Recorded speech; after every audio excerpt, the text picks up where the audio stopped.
Hello guys, what a great doubleheader we saw. If the first one was a low scoring thriller, the second one was a high scoring, amazing, great battle we just witnessed. When it looked like Chennai Super Kings were gonna go on to a one-sided victory, Pat Cummins' late cameo made the match really interesting, but Chennai somehow clinged on to the victory. Now let's not waste any time and let's dive right into the match analysis. My side it's Karthik Raman and the other side it's Shane Diaz is with me. Shane, let's start with the latest match. What do you make about this game? It looked like CSK were cruising at one point. Then what happened? I mean, I don't know what to make of this game, quite frankly, because it was up and down more than a roller coaster. So, I mean, first innings, you thought, okay, they've got 223, it's a formality. Even on a good batting track, there is absolutely no way that KKR are going to be able to chase this now. And then they lose 5 wickets. The top order basically collapses, and you're thinking, oh, okay, then probably not going to get to 120, 150. Then Andre Russell, Dinesh Karthik resurrect the match. And it's like, okay, suddenly we have a game on hand. Russell departs, you think, okay, again, CSK slumping, going towards an easy win. And then out of nowhere, Pat Cummins pulls out the performance of a lifetime with the bat. I mean, if he had somehow gone on to win KKR this game, he would have justified his IPL auction fee alone, just for winning a game that seemed down in the dumps. In fact, even for taking it this close, he deserves plenty of credit because, I mean, chasing 221, if you lose by 20 odd runs, there's nothing to be ashamed of. In fact, the only ones who should be ashamed would be the KKR top order, because one of them would be thinking if we got at least a start of one of us made a big partnership, then just maybe we would have been over the line in this match. As it is, CSK celebrate and they take home what is, I would argue, at least based on the first inning show itself, a deserved 2 points for them. KKR now 3 losses in 4. Plenty of questions for Eoin Morgan and co. All right. Talking about KKR's top order collapse, is this just a one-off situation or did we see it also in the previous match?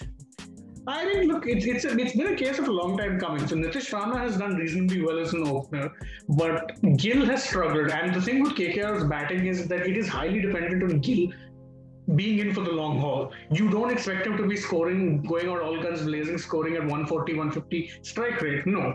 His job is to be a sheet anchor and let the other batsmen, a Rana, a Tripathi, a Morgan, even a Karthik Russell, do their thing and do it without any pressure. The problem is he hasn't performed as well as he should have. There's plenty of pressure on him in that regard. And as a result, KKR's batting has struggled. So I think the likes of Nitish Rana were covering for that a lot, because he's been KKR's best batsman this year. But this was a collapse like this was in the making, because if they didn't sort out that batting order, you suspected something like this was going to happen sooner rather than later. Unfortunately for them, it happened sooner, before they could pick up any significant points. And right now, they would be ruining their chances or kicking themselves for not sorting this out sooner. So what do they have to do to arrest this slump? I mean, look, it's a very interesting question, but I think they need to figure out what to do with Gill, because the thing is that, you know, the likes of Tripathi, Morgan, Rana, they're all big hitters. They're people who are going to go out there and look to bat long, but also hit as many as possible. The key question now is, what do you do with Gill? I mean, the guy's got a ton of talent. There's no two ways about it. But he's looked off sorts. Do you either demote him down the order and decide to go with Tripathi and Rana up front? Do you take the nuclear option and tell him that, look, we're going to make you sit out for 1-2 games, get your head straight, work a little harder in training? Because obviously right now he looks nervous when he plays. Sometimes the best way to do it is not be out in the middle, because the more you're out in the middle, the more you're exposed to that, the less likely you are to get out of that slump. And he's not the kind of batsman who will try and hit his way out. He's going to take his time and build a good innings. Maybe that's what they need to do, but they definitely need to sort out the batting order. And aside from Gill, I think there's more responsibility that needs to be shouldered by Captain Morgan. Because obviously, you know, this is a guy who knows how to deal with pressure. He's one of England's premier batsmen and he's the captain. And he was the captain also when they won the 2019 World Cup. So he needs to kind of step up to the plate a little bit more, put in more better performances with the bat, because his form itself has been quite frankly below par. And, you know, if and when he comes back into form, you have a feeling that, yeah, KKR's batting lineup will look a lot better than it has right now. All right. Do you think Kolkata's top order should have to take a good hard look at Chennai's top order? Because if you look at it, the top three more or less finished off the first innings. Yeah, absolutely. I mean, you look at the assuredness with which, Ruturaj Gaikwad, and he had been struggling for himself coming into this match, but he looked absolutely the kind of player that everyone knew he was. In Faf du Plessis, we all know he's a classy operator, and he showed his hitting prowess again today. And then, of course, you have Moeen Ali, who's been shining in that role as number three, sort of a free, free hitter kind of a role. So yeah, definitely, I think KKR should look at not just them, but also the other teams who are getting it right. Teams like say Mumbai, teams like say Delhi, their top order is very sorted. You cannot leave the bulk of the scoring to the bottom order. Yeah, you can leave maybe 50, 60, 70 quick fire runs, but expecting your numbers 5, 6, 7 batsmen to score 100 plus runs in such a big chase, it's not happening. And yeah, the top order definitely needs to take a good hard look at themselves. Team management needs to do the same, try and figure out a solution. Otherwise, it's going to be another year for KKR without reaching the playoffs. All right. Let me now put you on the spot.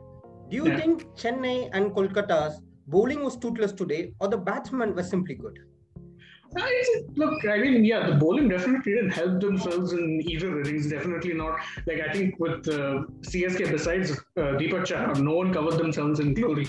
Sam Curran in particular had a rare poor outing.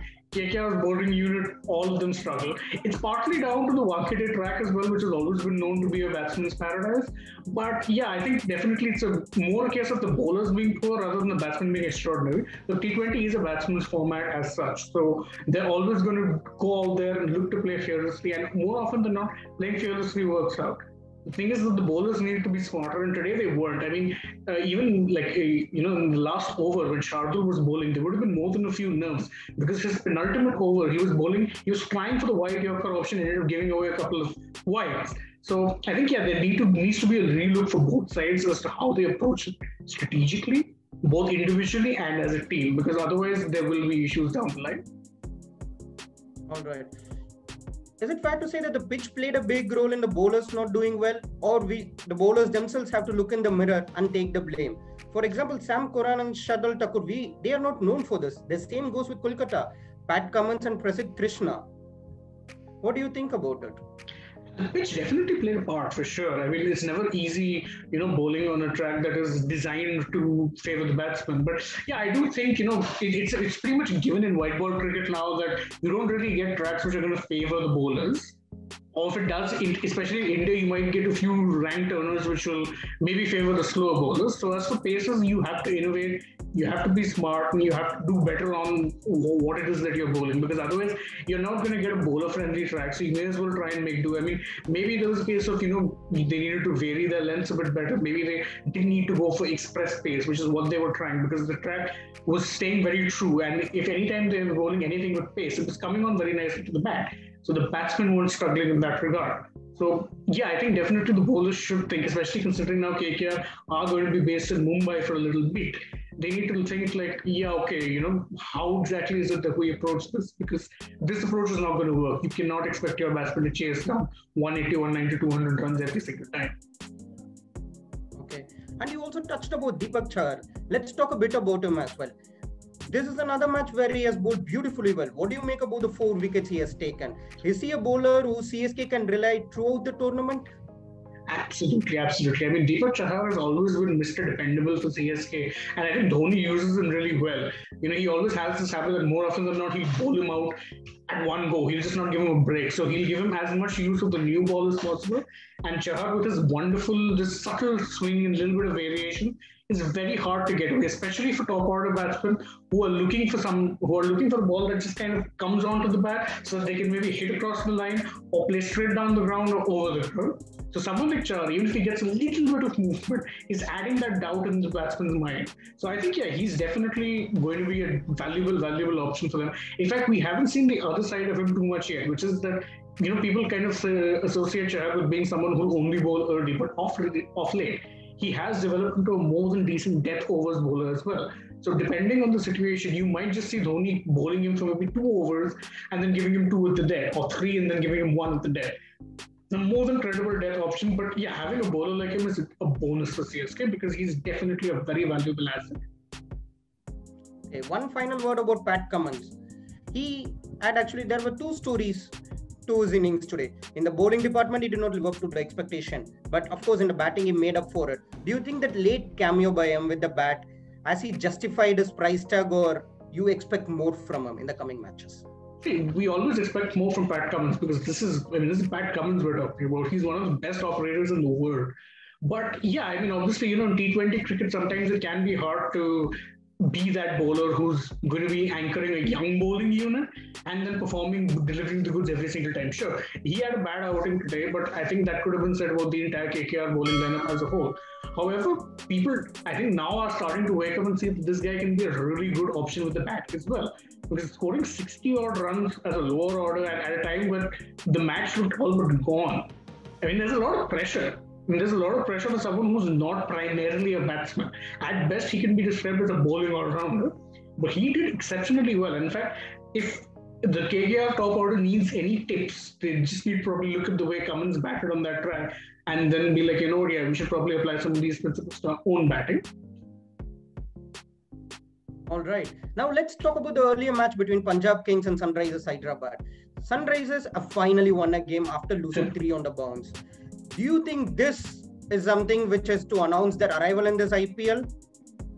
It's an interesting question. Sure, it's always good to get a win on the board. You always want that one notch to finally get off the mark in the W column. The thing is that with the SRH over the past few years, they've always kind of had this consistent way of winning matches, which is they would always win matches when their top order, specifically their openers, David Warner, Johnny Best, to perform well. Off late, neither of them, it was either one of them clicking or neither of them clicking, which is why they were losing.